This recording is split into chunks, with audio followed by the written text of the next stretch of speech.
Yo, what up, man? We back once again. Episode 2.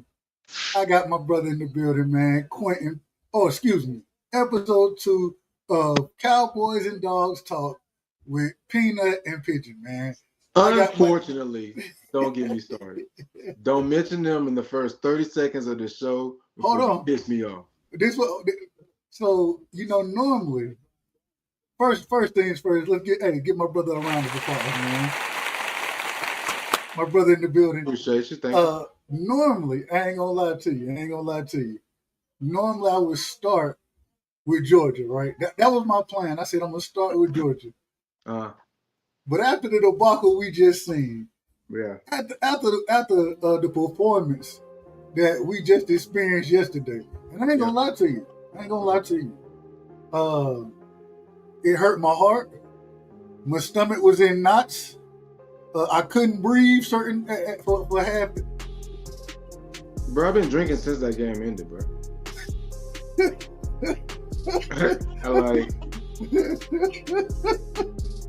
was necessary. I don't understand. Like, you know what's gonna really piss me off is we're gonna pressure Jerry's dumbass into firing the defensive coordinator, and it's gonna be another defensive coordinator going to come in and try to fix nothing. Hold on, wait a minute. No, hold on. Slow. So before we get to that, because we're gonna get to all of that, right?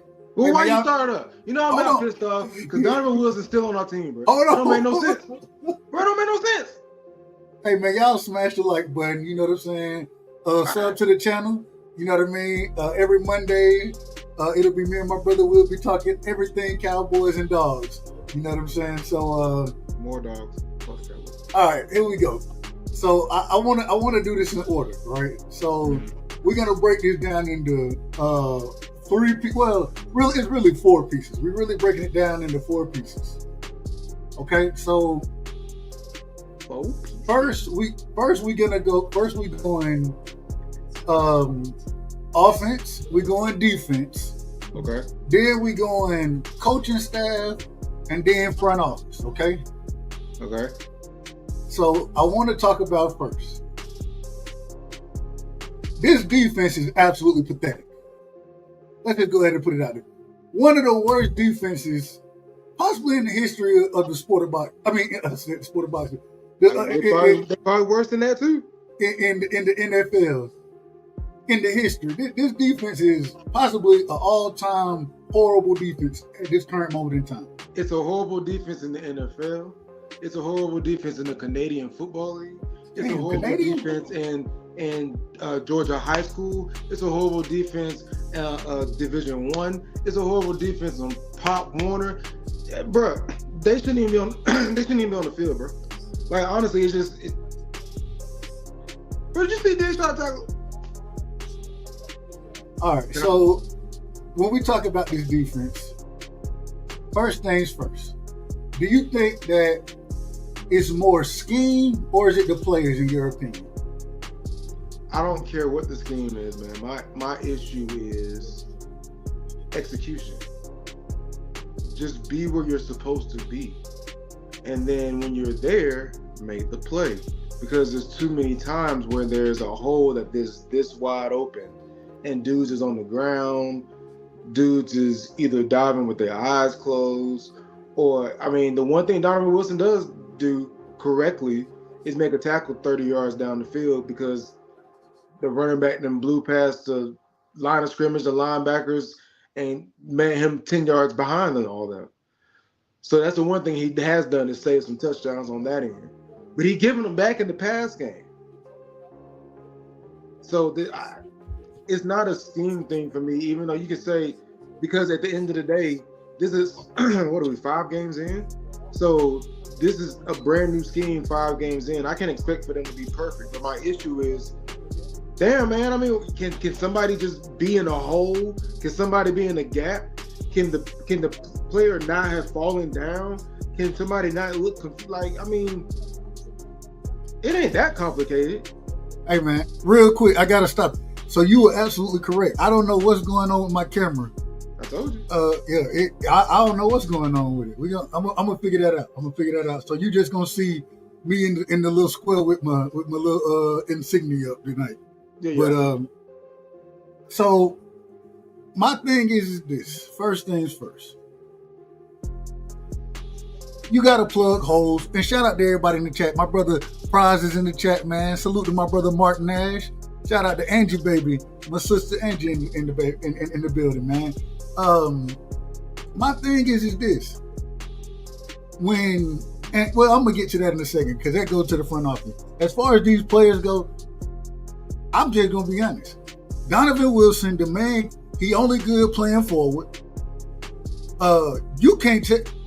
Bro, it's the same players, bro. It's not like it's like new guys that are learning a new scheme and it's just so complicated. Diggs ain't tackled since he's been there. He's gotten worse, but he was at least having interception. Do you think Diggs still hurt? I think he's recovered from an ACL. I don't expect him to be the best player, but what I don't expect is people to be 20 yards behind him game after game. Like you gotta meet me somewhere in the middle. Like you can't be the worst defensive back. Then look uninterested in tackling. Like you got one of the two got to be somewhat good. Hey, that man that turned it back on tackles 2 weeks straight. Bro, they running at you for a reason, bro.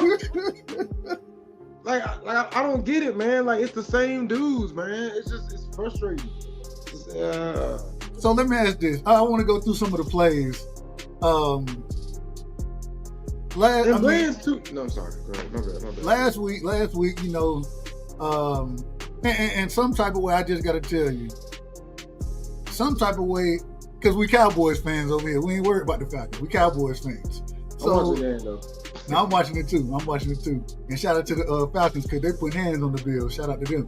Yeah. But sometimes, in my opinion, this is just my opinion. I lost my damn train of thought that fast. Let's see why we don't mess with Falcons. See, that's exactly. Right there. Now, the linebacking core is pathetic. But going into the plays, sometimes you just gotta have some common sense in some of these damn plays. Bro, all that was happening during the game was me saying, "See, I told everybody." See, look. Hold on. Wait a minute. Hold on. So look, fourth and 3, right? 4th and 3. Right. Why is Deron Blaine 15 yards off the slot receiver? I know why he's doing it, but the frustrating part. I know the level change and that type of thing. I got all of that. Well, no. The frustrating part. That's not why he's doing it. He's doing it because of the defensive scheme that has basically like some coaches call it fire zone, some call it Eddie drop, some call it just the linebacker just. Actually backing out, you know what I'm saying? When he's supposed to back out and cover. I got it. I understand that. So, but you have to have a really good linebacker that's able to do that and know that play is coming. If you take one step wrong, then you're gonna get beat like that. So I understand why Blaine is doing it. The problem with that is he has to understand also the situation. Damn that, because at the end of the day, if that linebacker is late, look where he's coming from. So you have to get less cushion because you have to think that the linebacker is never going to get there. You got to anticipate that slant, assuming that the linebacker will never get there. I went back and watched that play like 5 times, right? He's flat-footed, but he should be closer. But Bryce Young, right? Bryce Young, he sits there and he looks left. He looks at the defense. He looks left. He looks at the defense. He looks left. He looks at the defense. Snap the ball. And what he do? Look left and throw the ball. And I'm saying, like, I'm watching the play. I'm like, he going to the slot receiver right there. He wide open. It's just you can't on 4th and 3. You can't line up 10 yards, 8 yards off. You can't. I mean, even if you line up 5 yards off, you know what I'm saying, 6 yards off, you have enough time to cover 3 yards. You would think. Quint, you know football better than most. You played, you know what I'm saying? If you was this defensive coordinator, yeah, what would be your adjustments that you would be making right now for this defense? I'm cutting all of them. Bench them. Cut them. Get them out of here. And let who play? But what doesn't matter. It can't be no worse. I've never seen guys running this wide open on pass plays when the handoff happens. You sent me the picture. You sent me the picture with what the man? It was a 10-yard. It was a 10-yard hole out there for the man to run through. When I seen Damone Clark in the game, I said, "Oh, we're in trouble. It's over." Because he special teams, and when he started linebacker, I said, "Oh, they looking at you, bro. We're in trouble." And now this is my other question. Going back looking at some of this stuff, I'm watching when the Panthers are in, when they got 6 offense, or really they got 3 tight ends out there. You know what I'm saying? 5 offensive linemen, 3 tight ends. But it's an 8-man front. That's the look. Right. As far as the offense goes, you still in that 4-man front. Everybody getting doubled. Everybody. Bro, Kenny Clark was getting thrown out the gym, bro. Tossed out the club. Bro, they were tossing that man like he was Jazz and Fresh Prince, bro. No, I'm like, bro, at what point in time do you say, okay, I mean, hey, but that's what I told you last week. I think we need more bodies. I said, I can't expect that man to keep playing at this level. I was like, the next guy behind him cannot be Mozzie, because that way, then he has to play all. Mozzie was inactive. They didn't even have Mozzie active. And you see the boy, your boy that you took Toa or whatever. How you say his name? He was worse. Yeah, he was getting smoked too. He was That's what I'm saying. He's just big. He's just big and soft. So like, there is no enforcer if he get tired. So I don't know what the solve is unless we're gonna go get us another tackle and another pass rusher or a linebacker. How we gonna do that? Can we do the supplemental draft? Is that possible? Yeah. The supplemental draft. Bro, you know what's messed up? I ain't heard the dude name all game because his ass ain't been played. The one time we stopped these fools, here come Elam. Oh God. Oh God. Oh my God. Bro, there was no reason for you to even be doing that, bro. Elam, I mean, my God, Elam is, in training camp, we heard so many good things about him. Oh, he's doing this, he's doing that in training camp. Interceptions here. Propaganda's real, bro. Man, what? It's more than propaganda at this point. This is out there. Hold on, man. We gotta get the Cowboys the drop, man. We gotta give them the drop. Damn. It's a bunch of bull. That's what that defense is right now. Yep. How we got the number 2 offense in the league. We averaging 29.7 points a game or something crazy. And the defense is giving up 30.7 points a game. All our money is tied. How is this even possible? All our money is tied to the offensive line. We're bargain hunting and we're drafting defensive linemen. The one guy that actually was going to make some money, we let go. Then we drafted the smallest linebackers known to man, but got a whole bunch of heart and hair. Like that's the best we got. And then we got one premier corner that has turned into a prima donna. We got a safety that look like he high out there. I know the face. And hold on, which one? Donald.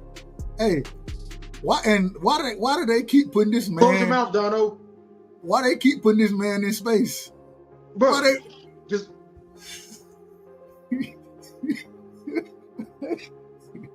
all right. So we're gonna skip the offense right now. We're gonna get to the offense in a second. We can talk some good stuff about the offense. Matt Eberflus, right? MIA, missing in action, on a milk carton. Where is he at? What? I ain't seen him but on memes and stuff. Where he at? The Panthers, they ran, I believe, 65 plays against us, right? Good Lord. You know how many times this man blitzed? 72. Got home 0 times. He blitzed 5 times in that game. 5 times. Jerry Jones and Stephen Jones got up there before the season when they when they traded away Micah. They said, "Well, we believe that Matt that Eberflus he know how to go out there and manufacture pressure." Mm-hmm. I done heard multiple other coaches talk about manufacturing pressure. The only way you manufacture pressure if you bring an extra guy, if not 2. You might need to bring 3. Right. The out of the 5 times we blitzed, we got pressure 1 time, we got a sack 1 time. Okay. Why is this man so stubborn on keeping these folks in coverage when clearly nobody? Hell, I would rather for you to run man the entire game and let them beat you like that. Hey, look, blitz everybody and just match up. Hey, match up. No, I don't disagree, but I think that he thinks that he don't have guys that can cover. Like as much they're not covering it in zone. Yeah, they're blaming it on like playbook and all that stuff. That's what they're blaming it on. But as much as Diggs talk about how much he despises zone and loves man, when he actually get locked up in the man, he ain't covering nobody. What? That's what. Even and I think Deron Bland, he playing decently, but your secondary is just garbage. Yeah, it's garbage. Period. Your safeties horrible. Your linebackers horrible. I mean, at every level, Bro, all you gotta do is double move Diggs. He gonna bite. For Bland, he gonna play off and try to jump everything. Yeah, that worked with Micah there. He getting pressure, and the ball got to come out quick. When the quarterback can just hold the ball, hell, you can't jump nothing. Touchdown Falcons. And yeah, I was watching that too. Donovan Wilson, man, we've already talked about him. Malik Hooker, he hurt. He gone. Wanya is okay. Well, Wanya hurt now. And I want to. So in the first play of the game, I don't know if you caught this, but they brought Wanya into the box, right? Should have been Dono in the box, in my opinion. Never should be. It should always be Donovan in the box first. I don't care what the shifts are, or what the. Hey, switch. Like in the butt. Switch. But got to be more careful. He get to the backfield, can make a tackle for a loss, you know what I'm saying? Possibly a tackle at the line, miss the tackle, and Rico get 9 on the first kick. I understand if I'm Eberflus, I'm like, okay, yeah, we ain't gonna tackle nobody anyways. I might as well just we gonna play it safe. Like, I called the right play. You in the play to bank the play. You don't. Everybody want to fire me. Like that's be my issue. Like I'm a players guy. Like if he call prevent defense in this 1st and 10, I got you. Like that don't make no sense. The dude's crazy, whatever. If he's Rob Marinelli doing all the extra, I got. If it's not work, I got it. If he's just blitzing on 3rd and 30 and he's blitzing, sending the house, and they hit us for 45-yard touch, I got it. But like these dudes is just in there. He's making the calls that's somewhat even damn decent. These dudes ain't tackling, or they're falling down, or they're tripping over each other, or they're jumping off sides, Sam Williams, or they're get this dude off the team. Huh? I said, get this dude off the team. Bro, every week is a penalty on that dude. Every single week. How you just line up off sides? Every week, bro. Every week. Like it don't make no sense, man. It's a constant thing. It's like we watching Tony Romo's Cowboys all over again, and it's frustrating. I'm calling them the cardiac Cowboys once again. So I want to keep moving on this because we got to get to the Dawgs. We also got to talk about the offense. But going to Jerry, I want to get into Jerry Stephen real quick. Uh-huh. I started with a bag on my head that says some words to Jerry, but I was going to be nice.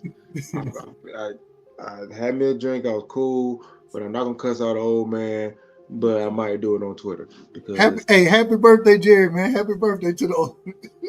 He turned 83 today. And I just said no. Hey, I read the comment section, but the comment section was going crazy. I was like, hey. Yeah, folks be going in on Jerry, man. Hey, and Jerry just keep cashing in. Because I refuse to burn his stuff, and I probably will buy some more apparel. But it's just Steven's really the one that be pissing me off, but I don't know. We'll see. So I have a theory. On this. I want your opinion on the theory. Okay. When it comes down, hey, what you invest in, right, is what you care about. Right. If you've noticed on this team right here, Jerry and Steven has invested in the offense, right? They invested in well, not just that, because you got CD. They went and traded for Pick. Yeah. And Pigeon, he playing ball right now. I love watching him play. Right. They done invested somewhat into the offensive line as far as draft resources, signing Tyler Smith, those type of things. Yeah. I think what you got, at least I think you got what, 3 first rounders on that offensive line when they all healthy, 3 first rounders and a 3rd rounder. You know what I'm saying? And then you got Terrence over there. Yeah, you got Terrence over there. Terrence Aluminum. Yeah, we ain't gonna say that too much. He doing well in the run game. Now, I give him credit. He doing well in the run game. Mm-hmm. Terrence Foyle. But I think that the way Jerry and Steven look at this is win, lose, or draw, we want to be exciting, right?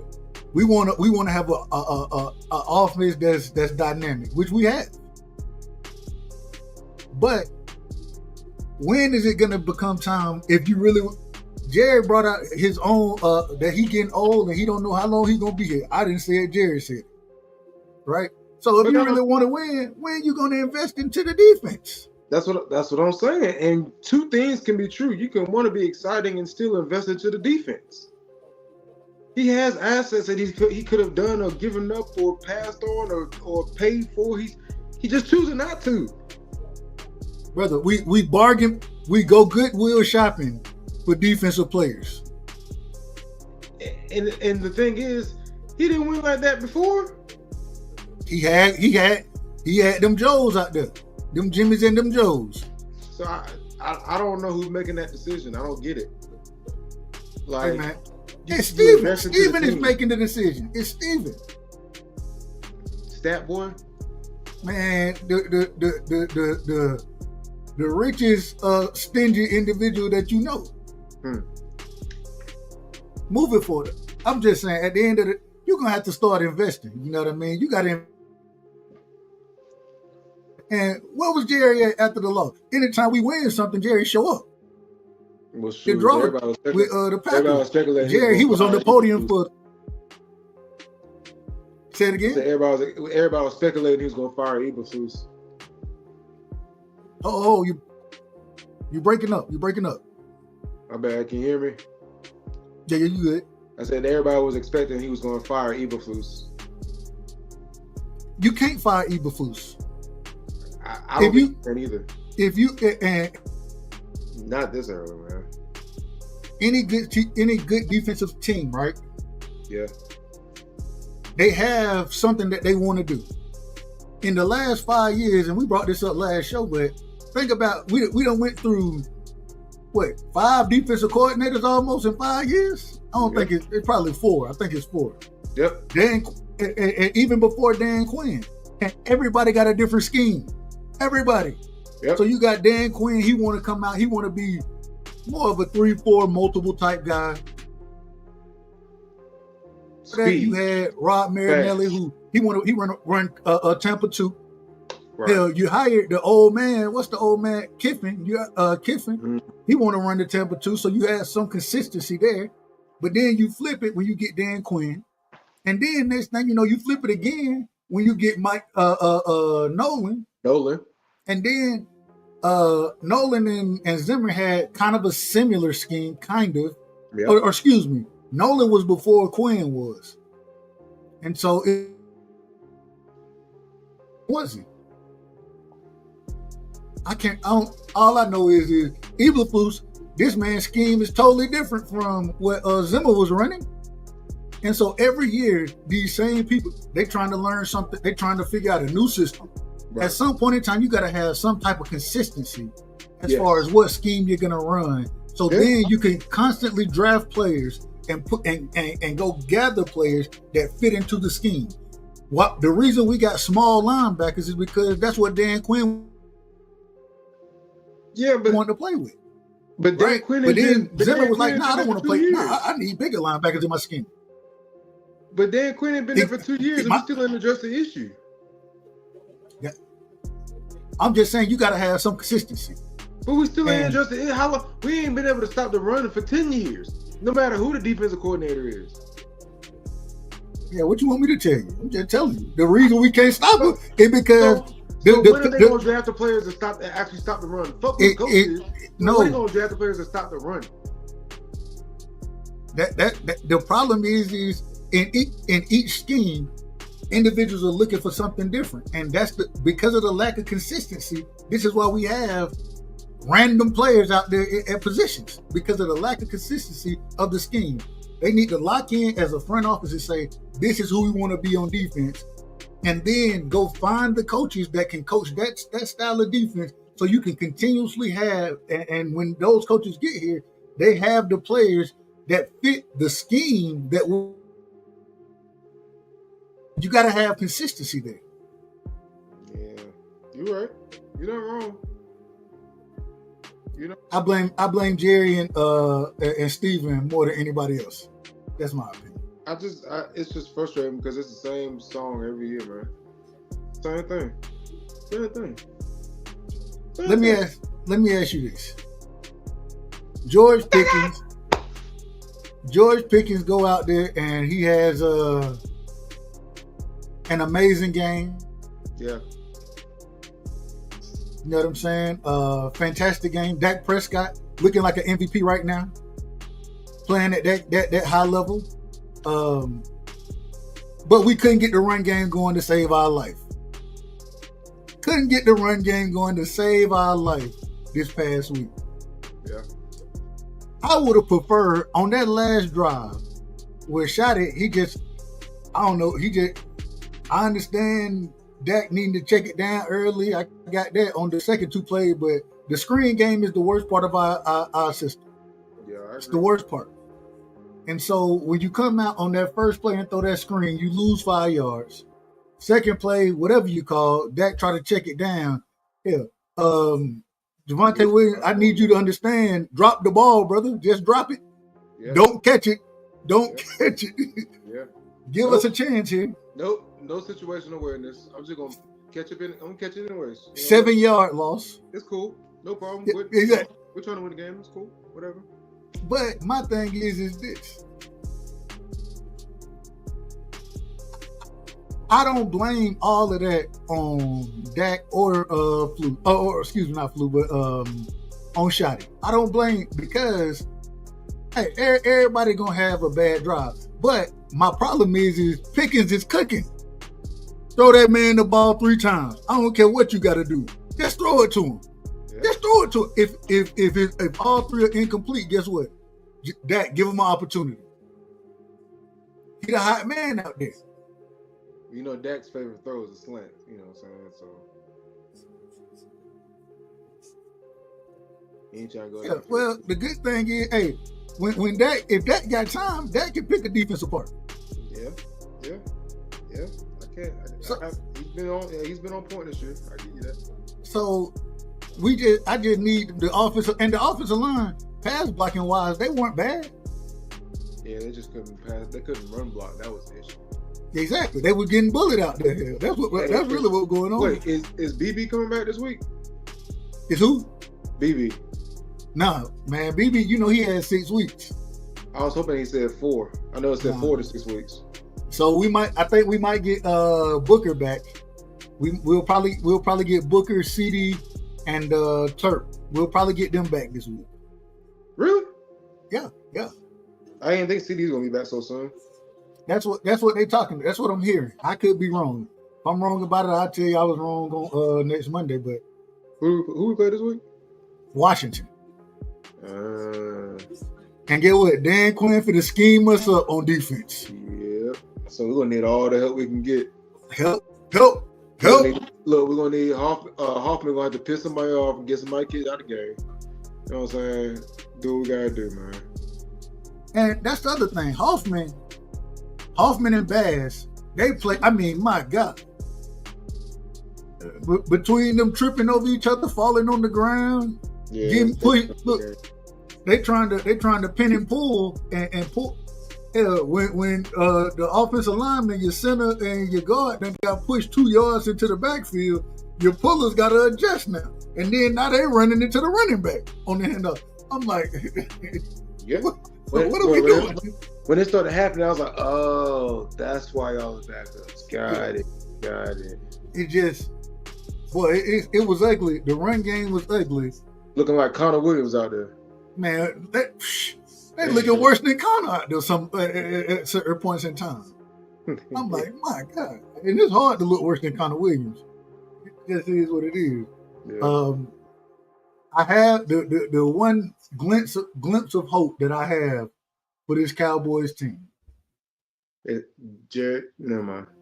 No, it's Dak. Four is the only, and I think Four is getting it done. Regardless of what's happening around him, Four getting it done.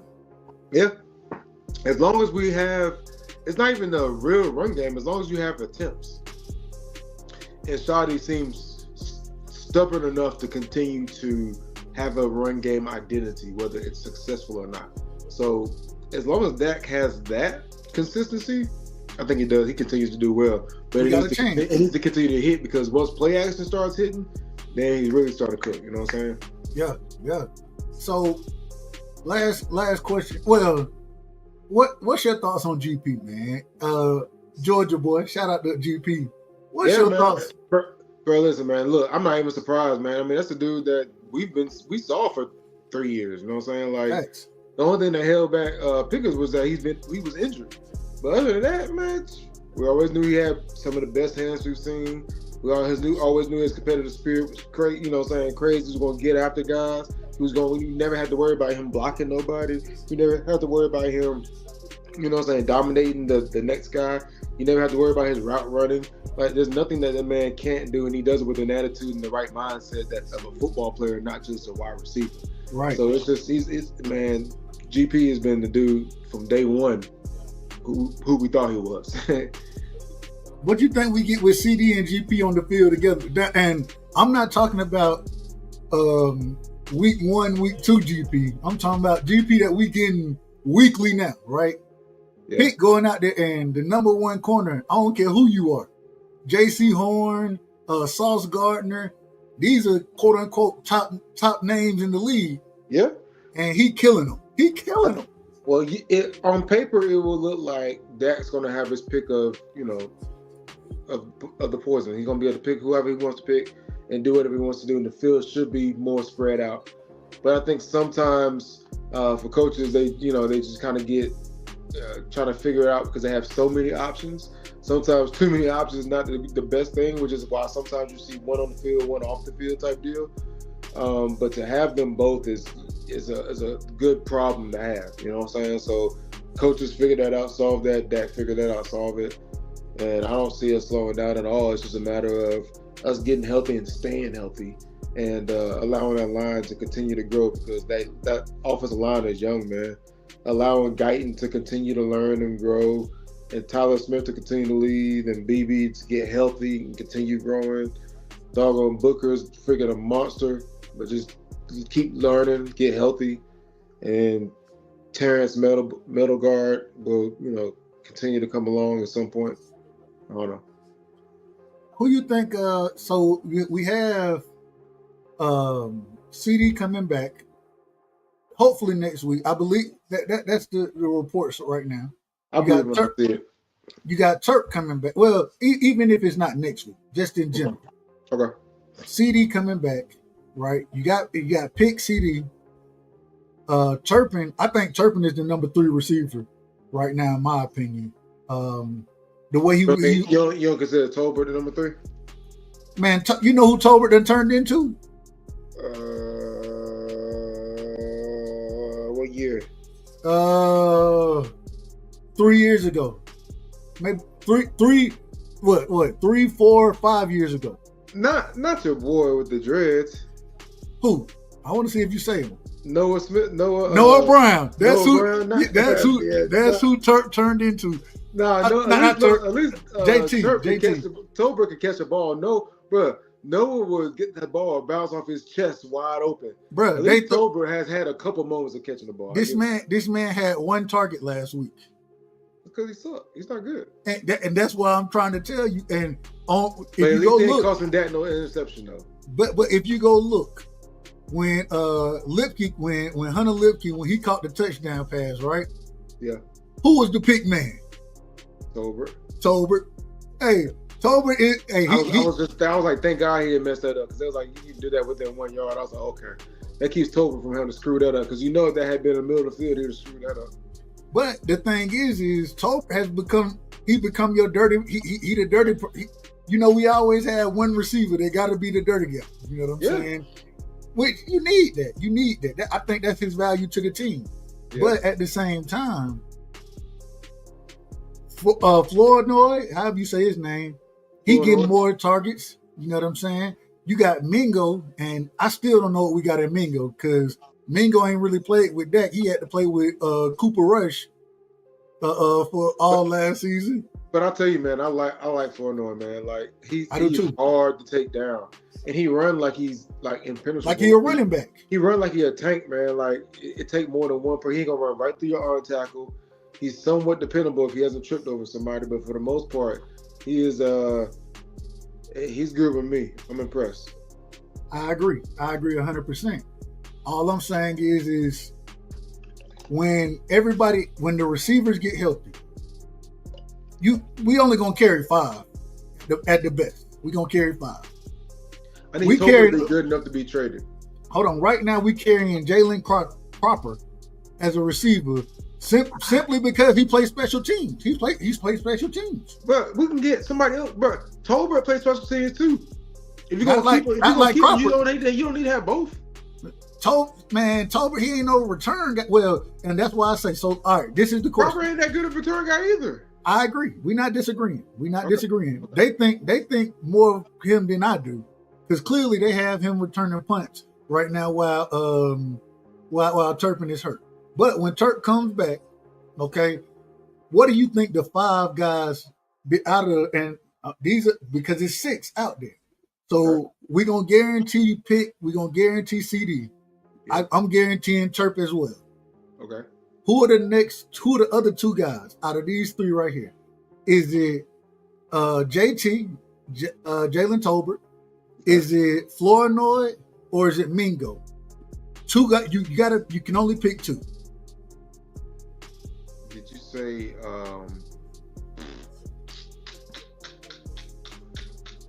I go Flournoy and so it's Mingo or JT now. And they just activated Mingo. He been on IR. I go Flournoy and I go JT, and then I tried to trade him. You'll try what? My only goal for keeping Tolbert would be to trade him. To who? For what? Oh well, for anything. Hey, what you say? Give me a 7th round pick. Use him in a package to where you trade one of these picks and include Tolbert, and then get you some upgrades on defense. That's what you do. Man, that's include Tolbert in the package, because what you do is you don't show any bad film, but you keep showing the little small, like the big catch last week. Okay, cool. Look what he can do. Yeah, he's just good enough to get traded. Shout out to Clarence McClain in the building. Shout out to DP Rocker in the building. Salute DP. Shout out to my sister Lisa Bells in the building. Appreciate y'all coming through. All right. I understand where you're going with it, and I wouldn't disagree. You got to try to help. You can't just redraft players right now. So the only thing you can do is trade players, and then you can't just unless you're not going to trade for Max Crosby or Myles Garrett or somebody that you can't even afford, that you didn't even want to pay Micah. Unless you're going to pay for one of those players, get Tolbert out of there and get you at least a legit middle linebacker. Just start there. You know what I'm saying? The fact that we let Roquan go somewhere else, the fact that we let the Eagles draft another middle linebacker before us, the fact that we can't find a middle linebacker and a D tackle after 5-7 years is crazy. The last good middle linebacker we had was Sean Lee. Sean Lee, man. That's it. Hey, Rolando McClain was out there. They got him off the bargain bin. Yeah, but that was only because Charlie Lee got hurt. Agreed. All right. Give me your last word. We got to get to Georgia because I got some interesting things to talk about with Georgia. So, give me your last words on this Cowboys team.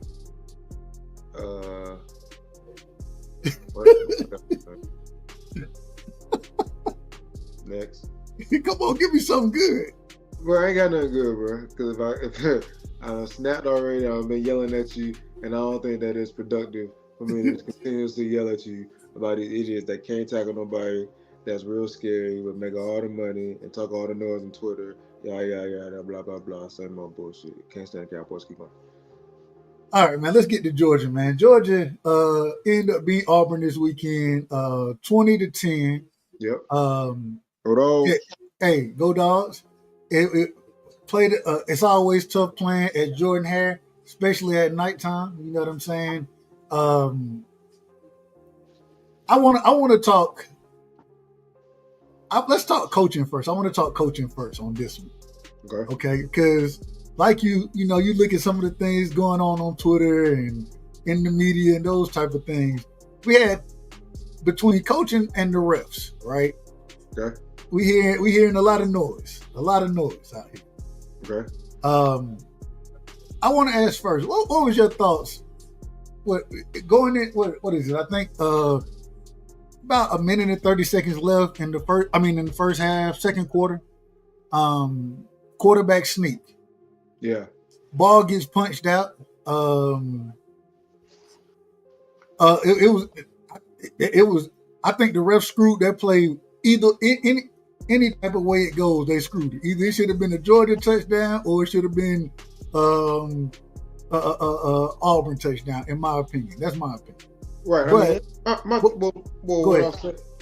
I'm sorry. No, go ahead. Well, what I'll say, bro, is like you can say, and I truly believe that the ball is punched out, before it crossed the goal line, but whatever. I thought it was moving. Exactly. Like it looked like it wasn't clearly in possession before it crossed. But anyways, so I can see how people would say the opposite. But at the end of the day, we got the ball back on the half-yard line. And because you were so undisciplined and so mad about a play that happened 10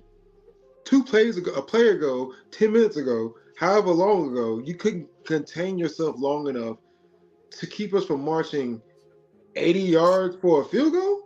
So you had a targeting penalty against Gunner, and you had a roughing the passer against Gunner. And that was like back to back. And my thing is like, all that is one, that's coaching, two, that's just an undisciplined team that can't seem to get their emotions together. Like everybody want to hit somebody hard, got it. But it's 2025. You cannot do those things anymore. You cannot hit a quarterback like that anymore. There's no reason for it. You're up 10-0. We're conceding the half. It didn't make any sense to me, but thank you. Appreciate you. Dumb football. Nothing I like better than them pony doing dumb football. Thank you. The Patriots made their living off of it. I thought that was the biggest swing in the game. Those 8 minutes, or the last four of the first quarter, the first four of the second half, the last four of the second half, or the first, you know what I'm saying? Those that 8 minutes in between halftime, right? I got you. 4 on each side. Well, when we came back, before I get to that, Kirby Smart, I'm just be honest. What it looked like to me, I thought the man was calling the timeout, right? I thought he was calling the timeout. He was. He told the ref that he was clapping. He was saying it's illegal for Auburn to clap. He did. He did both. I don't understand what the controversy is. Like he said, I called a timeout and the guy can't clap while we're trying to snap the ball. That causes false starts. He said, I've lost the game, not in that state. Maybe he lost the game. He said in this stadium. That has happened to him in this state of hell. I remember when it happened to us whenever we say move, you know what I'm saying? They call false start.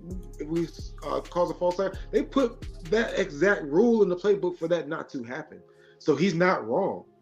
Because he's a maniac and pays attention to detail, and because the refs is too big for their moment, they couldn't even, it went over their heads.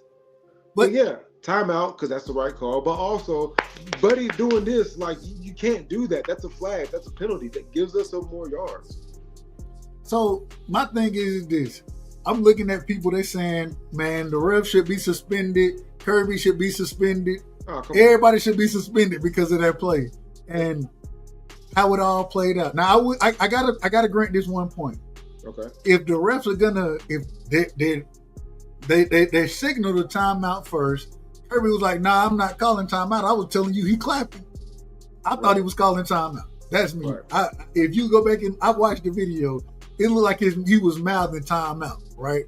Right. But at the same time, the refs, instead of with the clock running down, they blow the play dead, and then before the ball is snapped, and then they come back and say, well, we're not charging the timeout. We got it wrong, so we just going to redo it. I ain't never seen that. I've never seen that. But here's the thing, man. Man, we saw bottles being thrown on the field last year, and plays get overturned by that. I mean, I don't agree with the ref being 100% right. I don't think people need to be suspended and fired and all that stuff. Man, if we're not gonna pay these referees, all the top dollar and all that, and things like this are gonna continue to happen. It kind of is what it is. You get what you get, huh? You know what I'm saying? Like, sometimes it's gonna work against us, and sometimes it's gonna work in our favor, and then we'll complain when it works against us, and then we'll shut up when it works in our favor. It's football, man. The ball bounces and looks stupid when it bounces the wrong way. At the end of the day, stop us from the half-yard line.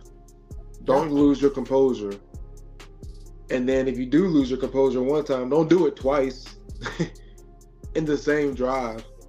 You know what I'm saying? Like, it's just bad football. It's just dumb football. You lose a game with undisciplined mistakes, undisciplined penalties. You lose a game with bad special teams play. You lose a game with just stupid mistakes. It's not the big plays that kill you. It's the undisciplined bullshit that kills you. Every single time. Every single time. You look at a game that we shouldn't have won, and you look at the penalties, you're like, oh, well, they only had one penalty for 14 yards, while the opponent had 6 penalties for 60 yards. No, I agree. Just free. That's free, easy money. That's like giving somebody a foul and a free throw. I mean, it's just stupid football. It's hard enough to play football. Stop giving them stuff. Knees and toes, QB. Knees and toes. That's all I'm telling you at the free throw line.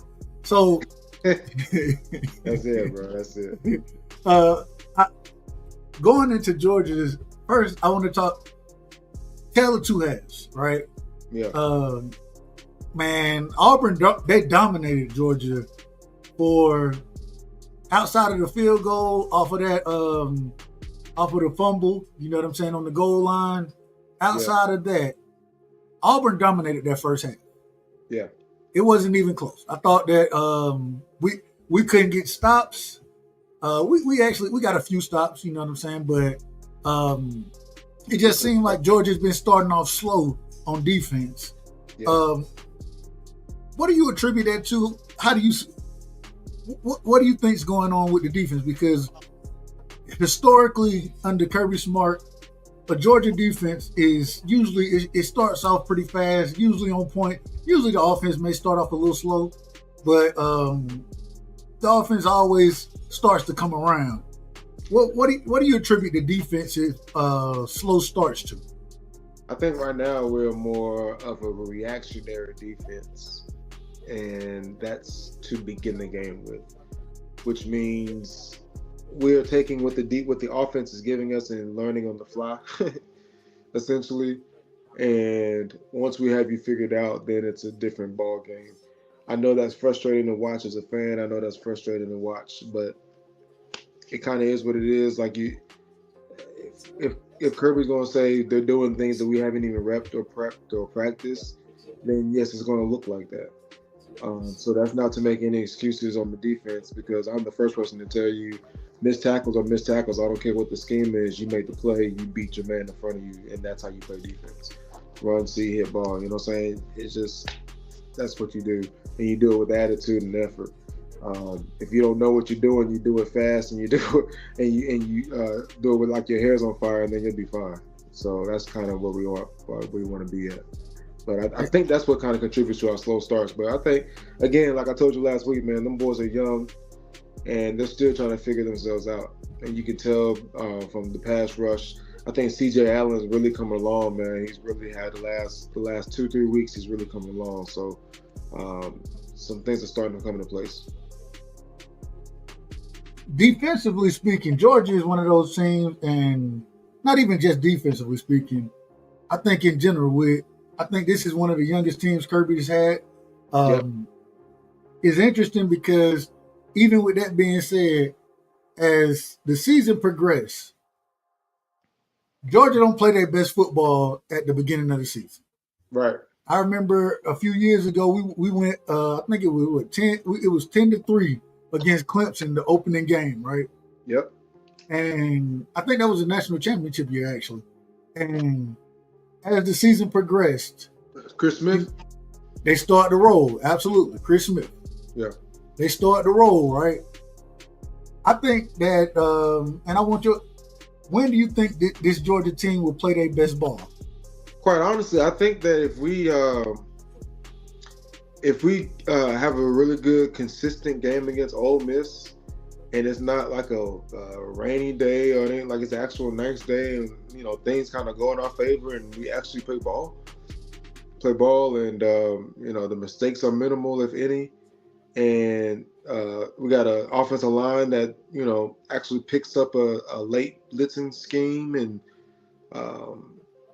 balls aren't being dropped, and if things actually start working right for us on Saturday, man, I think that would be a really big turning point for our confidence, for Gunner's confidence, and for especially like all the young guys' confidence. That offensive line is young, the defensive line is so young. If we could just get them some confidence going forward, I think we'll be in a really good place, man, quite honestly. And I think Ole Miss is a real big test, especially for our secondary. So historically speaking,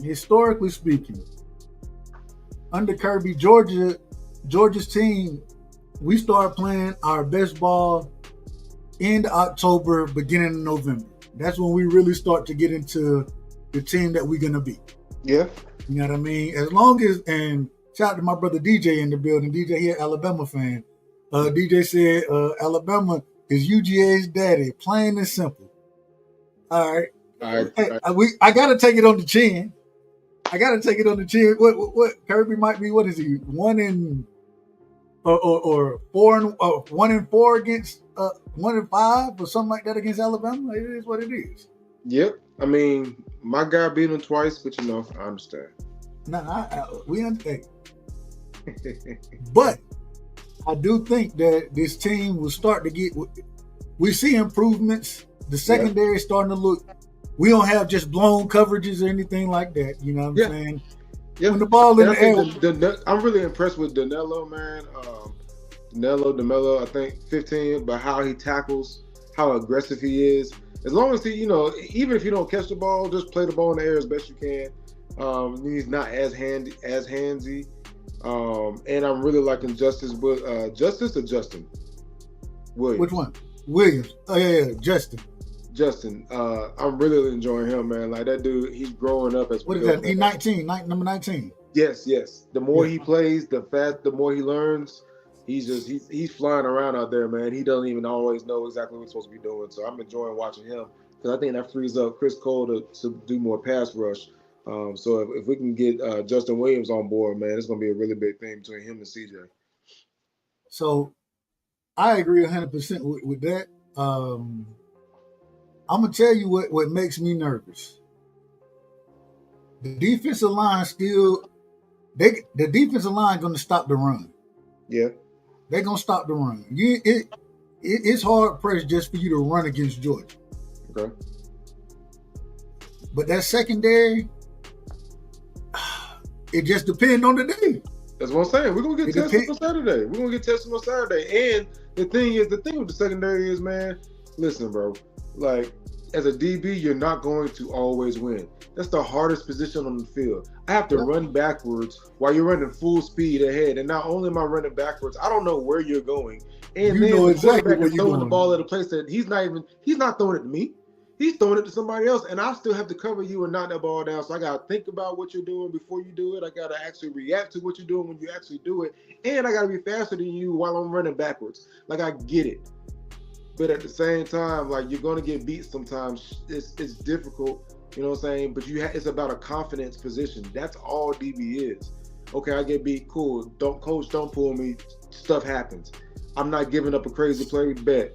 Just let me play the next down. You know what I'm saying? Let me continue to grow and get better and work through not being great all the time, because that's what Dylan Everett did. Six wasn't great all the time. He had a year where he wasn't great all the time and everybody's killing him. And then he just slowly kept getting better and kept getting better. And coach just kept sticking with him. So that's why I'm trying to, I still believe in Ellis Robinson, man. I still like 15. And I really do believe in KJ. And our safeties, I think, are still growing as well. So we'll see what happens. Tyron Jones is not looking bad. No. He ain't looking bad at all. I like him. I ain't gonna lie. I don't want him in the middle of the field. I would prefer for KJ to be in the middle of the field. Agreed. In those situations. Agreed. But I think as far as tackling goes, hey, he got the right number. He remind me of 31 I used to know. You know what I'm saying? Somebody he'll thump you. You know what I'm saying? Hell, might knock your ass out the game if it come down to it. So I ain't got no problem with that. I ain't got no problem with it. I want to ask this. So, offensively speaking, the run game, the offensive line has been it's been pieced together. It's been suspect. I'm just being honest. It's been suspect. Michael Morris. I can't think of the buddy. I can't think of. I think he's 51. What's white buddy name, man? 57. Monroe Freeland. Monroe Freeland. Thank you. Yep. And then on the opposite side of that, Juan Gaston and DeAndre Glover. No, not DeAndre. What's the other brother? Bo Hewley. There we go. Bo, he been struggling too. Because he still got to get in the weight room. He's still a kid. But at the same time, I like what I'm seeing because offensively speaking, and Kirby said something that was interesting to me. He said that, man, we not an explosive team. We gonna drive the ball. You know what I'm saying? It's hard to have 9, 10, 11, 12-yard drive or 12 play drives. Right. But that's the team that we are. We want to take them shots. He's also said we need to get certain players involved that are explosive. So, when you hear those things, you hear Kirby talking through the media to coaches or players or whatever. It sounds like he's trying to figure out ways to get more of our explosive players on the field. I think we've had times that we could be explosive, and sometimes a player drops the ball, or sometimes a random blitzer comes through. Like, it's been circumstantial. I think we just have to continue to try and be more stubborn about being explosive, like we are about running the ball. What happened to the fades, man? To the what? The fade ball. When throwing the fade. I'm not sure if that's every quarterback can't do it, man. Honestly, every quarterback can't do it. Gunner, do you think Gunner got touched? Not when it comes to a fade, bro. Yeah, when it comes to a fade, when he throwing it, when he throwing it, trying to throw that fade. I was just about to say, when he throwing it over the middle, he throwing it like number 10. What's number 10 on the Cowboys? Hey, I ain't mad at him because if it get tipped, ain't nobody picking it. So I'm not gonna keep fussing at him. Hey, if you can't do it, you can't do it. Know your strength. Hey, but he also has 6 rushing touchdowns, so that takes that answers for the fade. Agreed. I agree.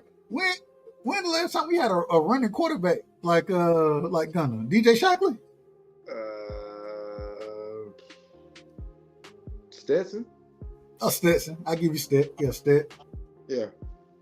So, hey, man, I think that the offense, they're coming along. The running game, slowly but surely, depending on who we playing, depending on what that front seven look like, what they're trying to do, the running game is coming along. What do you feel about Mike Bobo's play calling?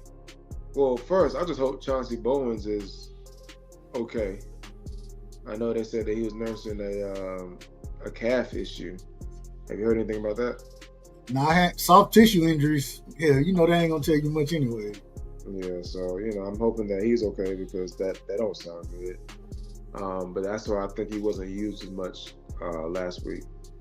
As far as Coach Bobo, I think the first half was probably not the greatest called half. But I also, again, haven't watched it all. But I also, like I tell people all the time, I'm an execution kind of guy. So if we call it, we got to execute it. Yeah, if we call it and the guy's just running scot-free and he runs right by you and you're not touching anybody, then that's not a coaching problem. That's a you problem. You know what I'm saying? So it makes it difficult for me to completely just be like, this coach sucks and all that when I see the game as, no matter who's coaching, you execute the call. And if I get my butt whooped, I get my butt whooped, but you're supposed to be who's supposed to be. You know what I'm saying? So I struggle with that because I know that he didn't change that drastically in the second half, but miraculously, stuff started working. So it wasn't like he just changed the whole playbook. People just started executing. You know what I'm saying? So it's more to me of a player thing than a coaching thing. Now, the way that people are prepared prior to, I can't answer for that because I don't go to their practices and I'm not in their pregame speech. So maybe that's an argument for another day. I don't know. I think this receiving core is underrated. I believe so too. I think it's a great receiving room. A really good receiving room. I think that our quarterback is limited when it comes to throwing the ball in some areas, which makes it difficult. But I still think we're situational enough and good enough to exploit the receivers that we got and exploit the defense. I think he's good enough to do that for sure. He's proven that he's good enough to do that. We used to be tighter than you. Are we still tighter than you? I think that I don't know, man. I don't know if sometimes Coach Bobo prescribes to players over plays, or if it's just his scheme is more run oriented. And what I will say is the tight ends that we have, they blocking their butts off. Like, as much as I want them to catch touchdowns and run for 40 yards and be Brock Bowers and all that, them boys is blocking. So they're doing their job. I don't have no real complaints about the tight end. So, I think it's more of an opportunistic thing. I think that I think we can get them involved, and I think that we will soon. So I'm making a bold prediction. Uh-oh. I think that as the season progresses, because I watched in this last game, he only got one target, but the freshman, Williams, number 10, I can't remember his first name. It started with an E. Oh, Ellis Williams. Yeah. So I think he got a target. He'd have got more targets. Yeah, I agree. And he already got a touchdown on the season. Yeah. I think he's gonna get or put into the scheme more. If you notice, Lawson Lucky, he get targets. Oscar Delp, he getting some targets. It's just it ain't the best throws that you're getting right now. Respect. Well, that's why he's like he needs somebody with a wide catch radius. Yeah. Or somebody whose hands is sticky enough. You know what I'm saying? Like Zachariah Branch gets talked about, but you throwing the ball 9 times out of 10, he's gonna catch it. You know I think Zachariah, he's able to catch the ball behind him if it, it's coming at him 100 miles an hour. I think he ended up with like 7 catches this last game or something crazy. So yeah, he wasn't the gadget guy last game. He was a receiver last game. Exactly. So, yeah, he's doing what he's supposed to do. Noah Thomas had a big catch. London Humphreys, a big catch.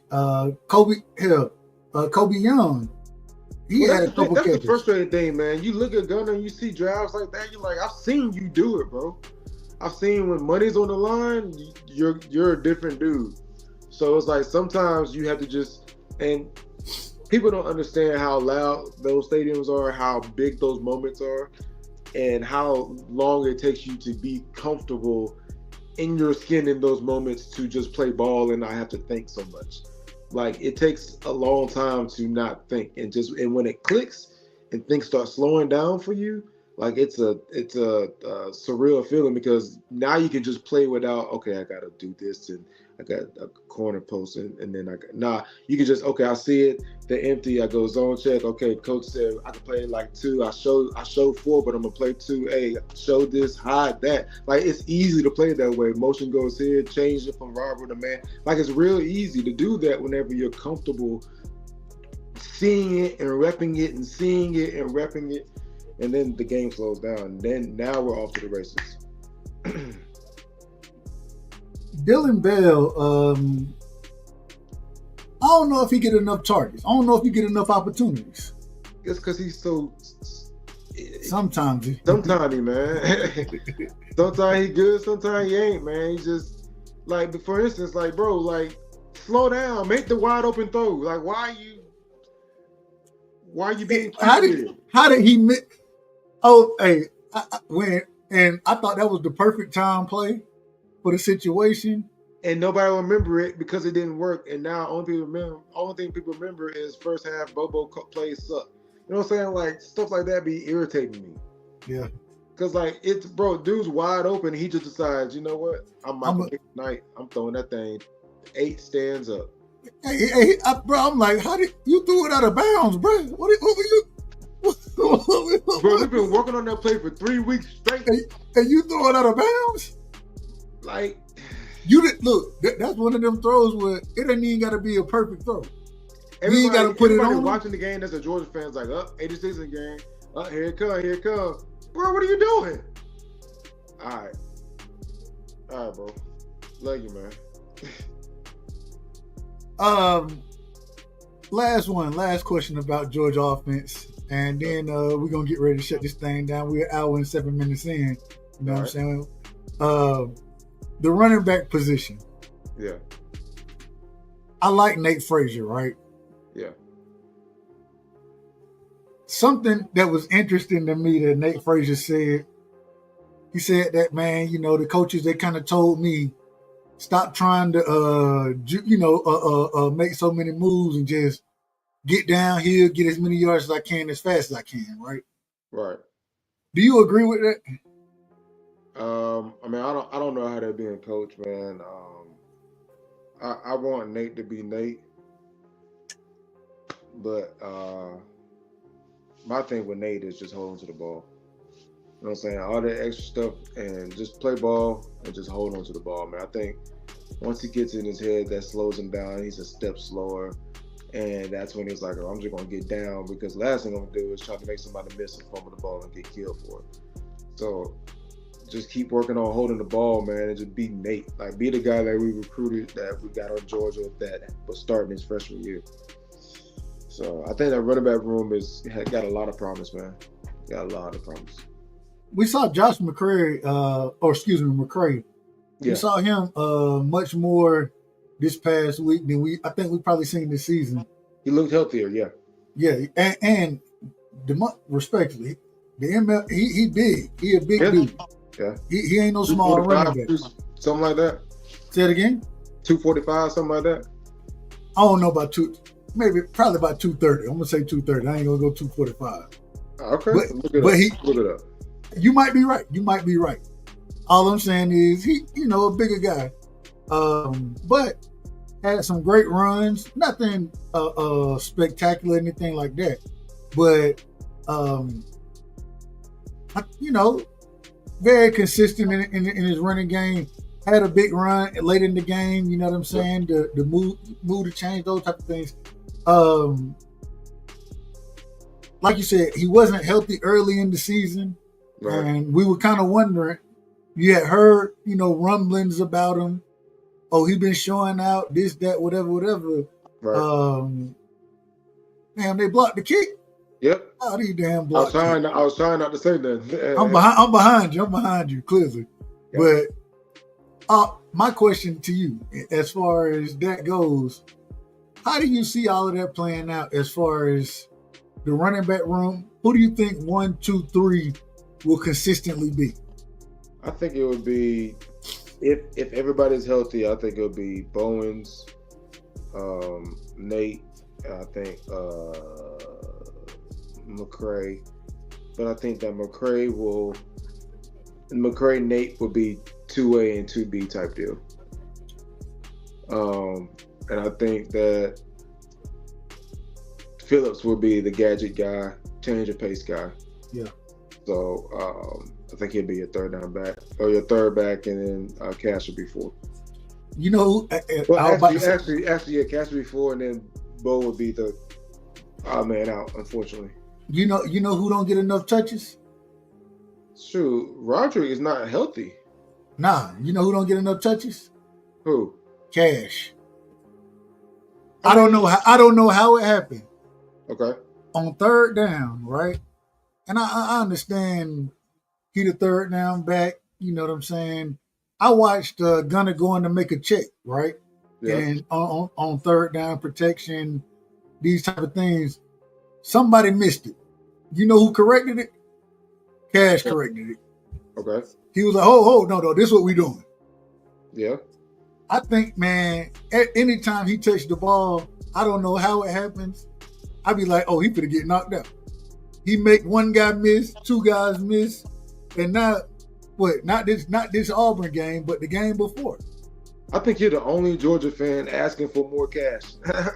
That's probably true. I think that what he does, what he brings to as far as cerebrally, in the pass game, I think he should get more carries because he brings that. He can block, you know what I'm saying? Like, you reward guys like that. Yeah. And that's my opinion. I could be wrong. And I don't think anybody else will ask that. But I think that McCray can get Cash's carries, but I also understand why they got Cash in there. Like, you know, people can have their gripe about Cash or whatever and why he's in there. But I like Cash. I think it's a safety net, a comfort thing, and he's been in this system and he knows everything about this offense type of thing. So I think that makes sense to have him there. I think that, you know, it's not like we're not successful with whatever we're doing with him on third down. It's just a matter of people executing. That's it. If everybody executes, Cash is a hero most of the time. You know what I'm saying? So it's just a matter of people doing their job. And if you just do your job, know where you're supposed to be, do your job, fire, passion, energy. That's it. That's all we're gonna ask for. So we're starting a new segment on this show right here. We're starting a new segment. And we're gonna call it and I'm just gonna be honest with you. We're calling it Peanuts Rant. Okay. Now I know you wasn't ready. I know you wasn't ready for this one. No. But we got Peanuts Rant. This is your section. You know what I'm saying? We're gonna give you the floor. And I just want, out of all the conversations that we done had tonight about hey, you can take it wherever you want to. You know what I'm saying? Wherever you want to, we're gonna give you 2 minutes to just get it off your chest. You know what I'm saying? Get it off your chest. And we may change the name of what we call the segment, but we always gotta have this with my brother get it off his chest. Let me get you right. Hold on, let me get you right, my brother. Let me get you right. There you go, right there. Peanut, go ahead, man. Hey, put us in the game, man. What you want to rant about as far as the conversation? Freaking Wilson. If I gotta see this dude on my TV one more time, looking lost, bro, it ain't that complicated, man. Cover 3, high hole, back up. Stop tripping over yourself. Stop falling down. And Stephen Jones and Shotty and Jerry, stop putting them on the field. Put anybody on the field other than Donovan Wilson. I don't care. Matter of fact, get Malik Hooker off IR, put him on the field, and get any hooker, put them on the field before Donovan Wilson. I don't care who it is. Wanye, Kanye, Michael, Sean, all the rest of the Boys to Men cast, put them on the field before Donovan Wilson. Put Avery on the field before Donovan Wilson. Bro, the dude is terrible. I don't have 2 minutes of a rant because I've already said enough about this dude. The dude's awful. I'm sick of seeing him. And all these fat boys, they keep getting pushed around like they ain't never had no burger today, like they fasting or something. Like, I don't understand how you just get bullied around in the paint. Bro, you 360 pounds. How you get bullied? The only thing you're supposed to do is stay in the hole. That's the only thing you're supposed to do, stay in the hole. And you over here just get... Bro, you ain't even in the camera no more, bro. It doesn't make sense to me. It doesn't make sense to me. We ain't had a run game. We ain't been able to stop the run in 3 years, 5 years. Whoever the coach is, it doesn't matter. Don't get me started on my Cowboys, bro. I hate the Cowboys. I love the Cowboys. I hate the Cowboys. Hey, look. This is a true... Hold on. This is a true Cowboy fan, just like me. I can't stand y'all, but I love y'all. I don't understand. Now, you know I got to give you this one right here. I got to give you this drop right here about Donovan, because this is what I'm telling you right here. Well, Donovan got 5 games. He got 5 games left, right? To do what? Hold on, I'm going to tell you what. Every time you hear Lakers, right? When you hear Lakers, get what you going to say. Get what I want you to hear. Cut. Don't hear Lakers. Say cut. Okay? And this is referring to Donovan. Here we go. Lakers in 5. Lakers in 5. Lakers in 5. Lakers in 5. Lakers in 5. Lakers in 5. Lakers in 5. Lakers in 5. Lakers in 5. It don't matter. Divorce court, child support, Lou Dort. Lakers in 5. OKC, KFC, UFC. Lakers in 5. It doesn't matter. Chris Paul, Jake Paul, Logan Paul. Lakers in 5. Serge Ibaka, Chewbacca, Waka Flocka. Lakers in 5. Tyler Hero, superhero, guitar hero. Lakers in 5. You can have hard, you can have a par, you can get a guard. Lakers in 5. White side, back side, sunny side. Lakers in 5. Phoenix sun, Capri sun, the sun about to set. Lakers in 5. Lakers in 5. Donovan is cut in 5, bro. He cut in 5. Hey, bro. I think he cut in 5, bro. Bro. Donovan Wilson, Sam Wilson, Sam Williams. Bro, anybody Wilson the volleyball, I can't play with that. Bro, he sucks. Period. Awful. Terrible. Terrible.